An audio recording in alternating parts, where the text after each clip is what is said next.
네, 이 시각 현재 강한 비는 중북부 지방에 집중되고 있습니다. 이번 비의 총 강우량이 600mm가 넘는 곳도 있겠으니 산사태나 축대 붕괴, 침수 피해 없도록 철저히 대비를 하셔야겠습니다.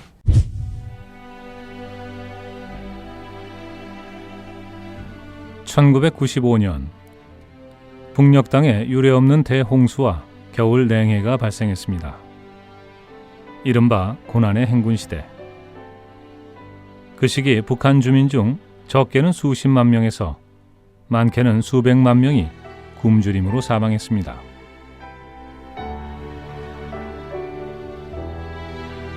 그리고 북녘의 아이들은 쌀밥에서 옥수수죽으로 풀죽, 논에 남은 벼뿌리죽, 그리고 소나무 껍질죽을 먹으며 겨우 생명을 이어갔습니다. 그 시절을 겪은 아이들이 성인이 된 지금 그들은 심각한 후유증에 시달리고 있습니다.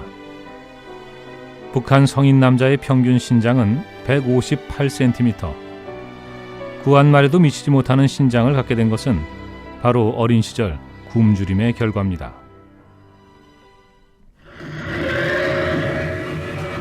남과 북이 하나가 됐을 때 아이들만큼은 서로에 대한 편견 없이 잘 어우러지길 우리는 바랍니다. 건강한 정신과 튼튼한 몸으로 한반도 내일에 두 개의 든든한 기둥이 되주길 우리는 진정으로 바랍니다. 그 당연한 미래를 위해 우리 민족 서로돕기 운동은 시작됐습니다.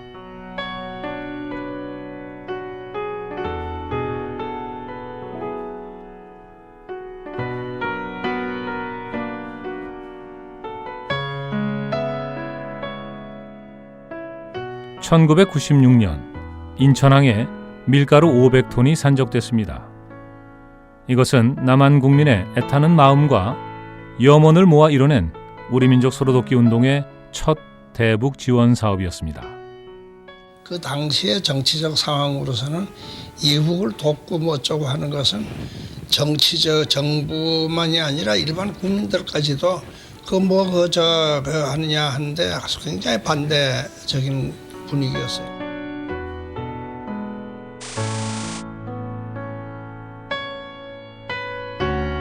외국 언론에 보도된 북한 어린이들의 모습은 참으로 처참했습니다.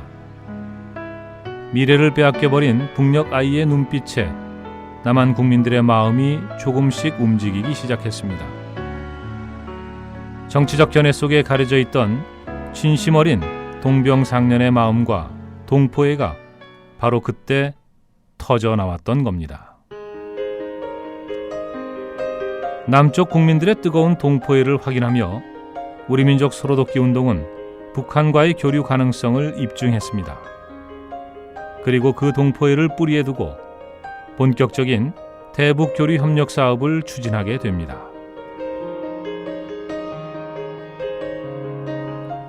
한 번 물고가 트인 대북 협력 사업은 거대한 물길이 되어 흐르기 시작했습니다. 각 지자체를 포함 여러 단체에서 식량을 비롯 의류와 학용품 등 다양한 물적 지원이 이루어졌고 분야별 전문가가 왕래하는 인적 교류로까지 확대됐습니다. 우리 민족 서로돕기 운동은 그 기세를 몰아 북한이 스스로 일어설 수 있는 제반시설 구축에 앞장섰습니다. 남측에 선진 농업 기술을 이전하고 농기계 수리 공장을 건설해 무너진 생산 체계를 복구했습니다. 북녘 주민의 건강을 위해 의료 체계 역시 하루빨리 점검할 사안이었습니다.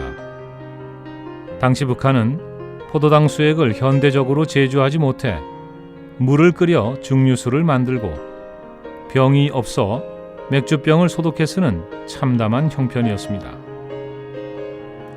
이에 우리 민족 서로돕기 운동은 세계 의료 생산 규격인 GMP에 맞춘 수액제 공장을 건립, 보건 의료 분야의 핵심적 기틀을 마련했습니다.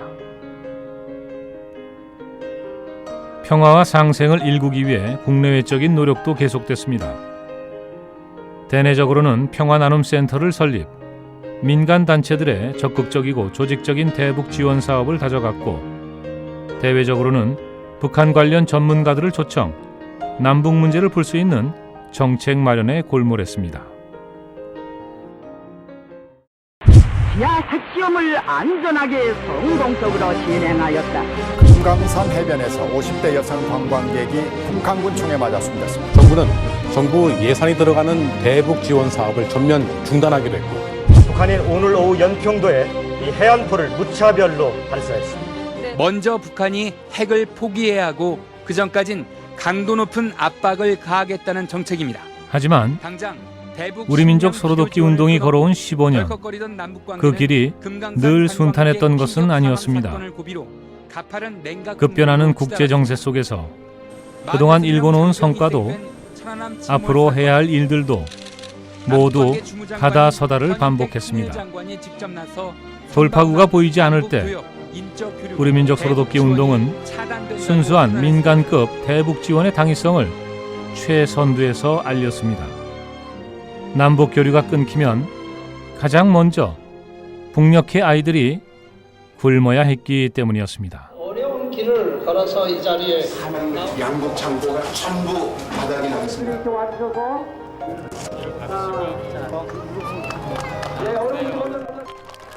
우리 민족 소로돋기 운동의 15년의 역사. 그 시간은 북한 아이들의 미래를 조금이나마 지켜주는 역사였습니다. 그리고 험한 길에서도 북한 아이들을 살릴 수 있었던 것은 바로 여러분이 함께 해주셨기에 가능했습니다.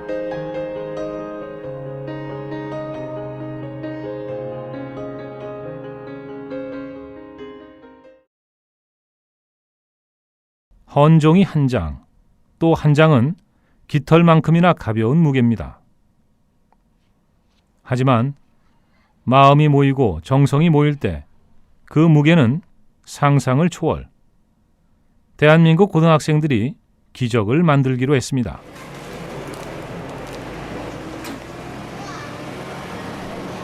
헌 교과서나 참고서를 수거하고 판매한 기금으로 북한 학생들을 돕는 캠페인에 전국의 뜻있는 학교에서 참여하기로 한 겁니다. 북한에 사는 곳만 다를 뿐이지 북한 학생들도 우리 친구들이잖아요. 당연히 도와야죠. 작은 손길로 큰일을 해내고 있는 학생들. 이들을 바라보는 선생님의 마음도 벅차기만 합니다. 헌책을 재활용하는 소중한 계기가 됐던 것 같고요. 아이들에게 있어서 작지만 기부를 실천할 수 있는 좋은 계기가 됐던 것 같습니다. 그냥 버려질 운명이었던 헌 교과서가 북한 친구들에겐 큰 힘이 될 수 있다는 것을 몸소 느낀 아이들. 오늘의 값진 경험이 그들의 인생에서도 큰 마디가 될 것입니다.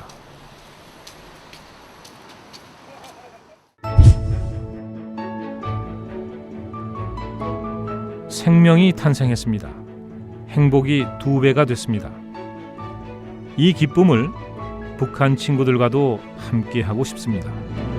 자람이의 외출은 그렇게 시작됐습니다. 3년 전부터 북한 어린이를 후원하고 있는 나눔이 내에 경사가 생겼습니다. 바로 나눔이의 동생 자람이가 태어난 겁니다. 오늘 자람이가 조금 특별한 외출을 하려고 합니다. 오늘이요. 제 둘째 자람이가 태어났는데 53일 만에 오늘 특별한 외출을 하게 되었는데 우리 민족 소로돋기에 자람이가 또 북한 어린이를 돕게 되었거든요. 그래서 후원 신청하러 갑니다.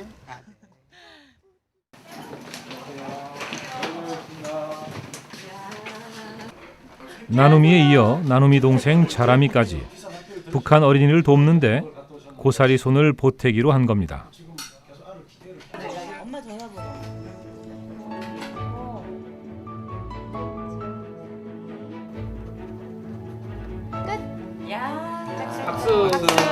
저희 지금 자람이가 막 태어나서 아무것도 모르지만 엄마가 대신 사인을 했지만 언젠가는 이 시기를 또 회상하면서 나눔이도 그렇고 자람이도 그렇고 이 시간을 얘기해 줄 때가 있을 것 같아요. 그때 우리가 어떤 의미로 어떤 마음으로 또 나눔이도 그렇고 자람이도 그렇고 어떻게 함께 이 세상을 살아가기를 원하는지 그런 마음을 전달할 수 있는 그 기회를 그냥 그때를 생각하면서 이렇게 좀 기쁜 마음으로 하게 됐습니다.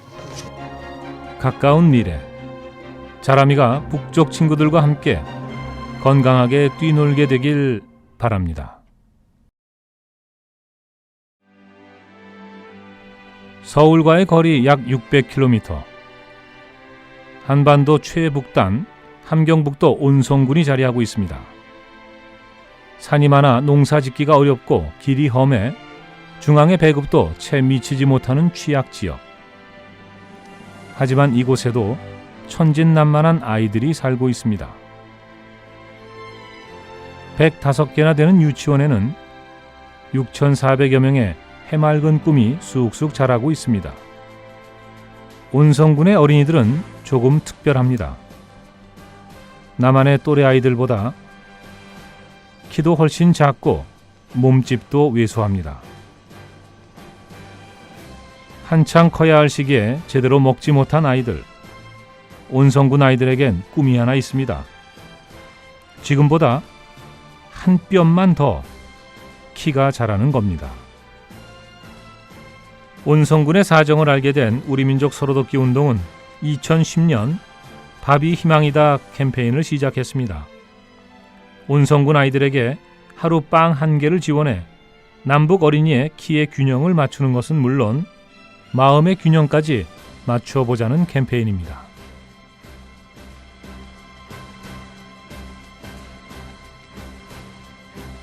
북한의 접경 지역인 중국 연변시 빵 공장에서 위생적이고 안전하게 만들어진 빵은 일주일에 한 번씩 온성군에 위치한 각 유치원으로 전해집니다.